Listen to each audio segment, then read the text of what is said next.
আব্দুস সামাদের চোখের পানি মা দোয়ার মধ্যে কান্দে আল্লাহ আমার সন্তান যদি অপরাধী হয় অপরাধের শাস্তি তুমি দিবা আর যদি অপরাধ না করে আমি মা কত কষ্ট করে জন্ম দিয়েছিলাম আজকে আমার সামনে বাদশা তাকে জবাই করবে আল্লাহ আমি তার মা দোয়া করি আল্লাহ আল্লাহ তুমি ছাড়া কেউ হিফাজত করতে পারবে না বাদশা তরবারটা এমন জোরে ফেলে দিল রে বাদশা জানলো খুন তো হয়ে গেছে রে বাদশা চোখ খুলি দেখে আব্দুস সামাদ খুন হয় নাই তরোয়াল তার কাছে নাই তরোয়াল দেখে পিছনের দিকে একটা লোক দাঁড়িয়ে আছে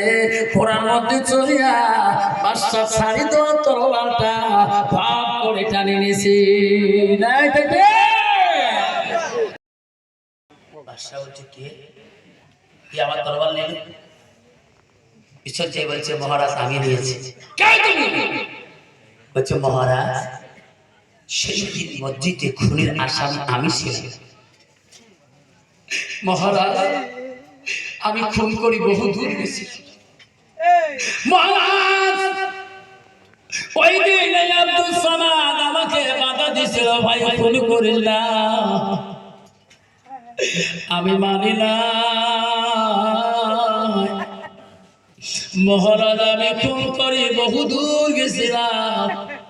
কেবা আমাকে পিছন তাকে ডাকে বলে বেটারে যতই পালাও না কেন হাসরের ময়দানে পালাইতে পারবে না এই দেখি তোমার হাত সাক্ষী হবে সেই দিন তোমার চোখ সাক্ষী হয়ে যাবে সেই দিন তোমার অঙ্গ প্রত্যঙ্গ সাক্ষী হয়ে যাবে ওই দিন পালানোর মতো শক্তি থাকবে না মহারাজ ঘোড়া নিয়ে যত দূরে যায় এই আওয়াজটা আমার কানের মধ্যে পৌঁছে তখন আমি বললাম দুনিয়ার আসামি আমি দুনিয়া হব পরকালের আসামি হইতে চাই না এই নিয়ে আমি ঘোড়াকে দ্রুত বেগ দিয়ে আবার আমি সেই খুনি করা জায়গায় আমি মসজিদে উপস্থিত হয়েছিলাম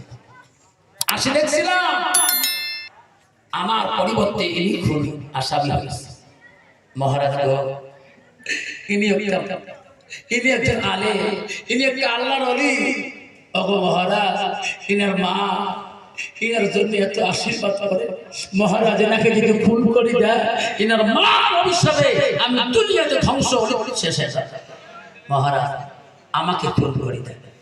আমি তোমার আসল আশা ইনি অপরাধ করে নেই বাদশা বলো রে বেটা আব্দুস সামাদ উঠো আমি আসল আসামি পেয়ে গেছি